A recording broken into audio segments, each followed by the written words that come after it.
Sejumlah aktivis muda dan tokoh masyarakat Papua menyampaikan keprihatinan atas polemik internal Yayasan Bahasa Transformasi Suku atau Batraku yang berujung pada pemberhentian sejumlah pihak termasuk Yanti Monim selaku Direktur Wilayah Papua PT Bahasa Teknologi Solution atau BTS sekaligus pendiri Yayasan Batraku beserta stafnya. Mereka menilai proses pemberhentian tersebut perlu dijelaskan secara terbuka dan diselesaikan melalui mekanisme organisasi yang jelas agar tidak menimbulkan keresahan di tengah masyarakat.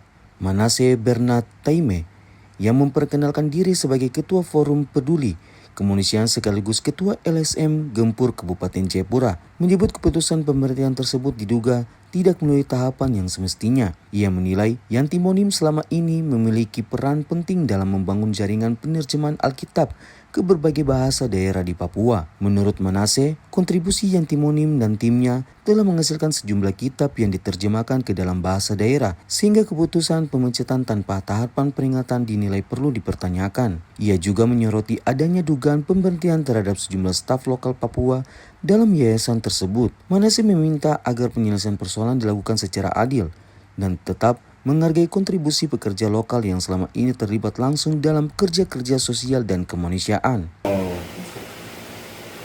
Sampaikan kepada Pak Christopher Manutu, dalam hal ini Bapak telah sangat-sangat salah. Dari penilaian kami sebagai aktivis, Bapak sangat salah. Bapak datang sini harus menghargai Ibu Yanti. Ibu Yanti yang punya jaringan sampai ke pelosok. Ibu Yanti yang bangun ini wadah ini dan sudah bekerja maksimal. Sampai detik ini sudah banyak Alkitab yang diterbitkan dalam bahasa-bahasa daerah. Ini kampung dari Kerom, Dra, dari suku Dra, kampung Kerom ini salah satunya. Artinya Ibu telah bekerja dengan sangat baik. Kenapa bisa dipecat secara sepihak seperti ini? Tanpa ada warning 1, warning 2, atau warning 3, tidak ada sama sekali. Langsung dipecat saja begitu. Bukan cuma Ibu saja. Ini hampir semua staf orang Papua dalam ini Bapak pecat. Kenapa? Ini sudah seperti termasuk diskriminasi ya. Kami tidak terima kan soal hal ini dan saya mohon semua orang Papua dukung Ibu Yanti.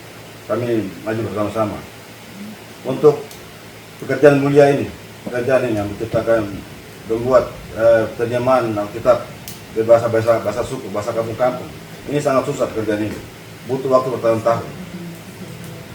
Hal senada disampaikan aktivis muda Kabupaten Jayapura, Julianus Yerisito, yang didampingi Ketua LSM Gempur Kabupaten Mamberamo Raya, Herson S. Koirewa. Julianus menekankan pentingnya penghormatan terhadap masyarakat adat Papua dalam setiap proses kerja sosial, khususnya dalam penerjemahan Alkitab yang membutuhkan pemahaman budaya dan komunikasi lokal. Menurutnya, pekerjaan penerjemahan tidak dapat dilepas dari pendekatan sosial dan kultural, sehingga peran orang Papua yang bekerja di wilayahnya sendiri harus dihargai dan dilibatkan secara bermakna. Sejujurnya secara emosional, karena saya sebagai orang Papua, saya sebagai anak di negeri Tabi, dan Ibu Yanti adalah saudara saya yang ada di sini. Jadi yang perlu saya tekankan di sini kepada Pak Kristo dan teman-teman di yayasan bahwa mereka bekerja ada di atas tanah Papua. Perlu ada sebuah penghormatan kepada orang Papua yang tadi seperti yang disinggung sebelumnya bahwa kerja penerjemahan ini kan butuh pendekatan sosial, pendekatan kultur.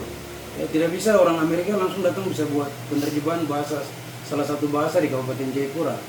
Dia pasti perlu orang Papua atau orang yang punya kedekatan secara budaya.